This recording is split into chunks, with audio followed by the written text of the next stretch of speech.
भाऊबीजेला बहीण भावाला ओवाळताना इडापिडा टळो बळीचं राज्य येवो, हे आम्ही फार पूर्वीपासून लहानपणापासून आजोबा पंजोबापासून ऐकत आलेलो आहे, पिढ्यानपार ऐकत आलेलो आहे. सगळेजण आपल्याला हेच सांगतात की इडापिडा टळो बळीचं राज्य येवो.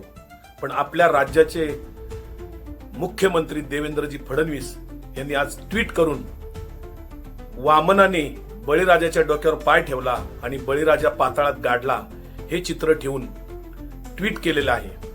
आणि त्याच्यामध्ये ते म्हणत नाहीयेत की इडापिडा टेवो बळीचं राज्य हो. मुख्यमंत्र्यांना बळीचं राज्य नकोच आहे.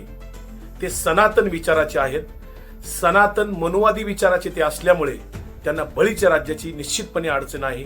बळीराजा तेव्हाही अडचणीचा होता, आजही अडचणीचाच आहे.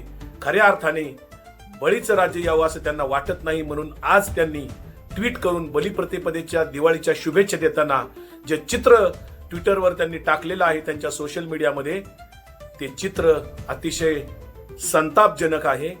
सनातन प्रवृत्ती दाखवून दिलेली आहे. देवेंद्र फडणवीस सनातन प्रवृत्ती किंवा मनोवादी विचाराने जागे असल्याचं दाखवून देत आहेत. बहुजनांनी मात्र जागे होण्याची वेळ आलेली आहे.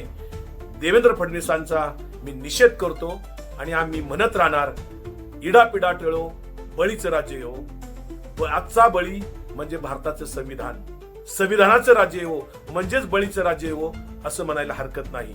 मुख्यमंत्री तुम्ही मनुवाद जपणार त्याचा आम्ही निषेध करतोय.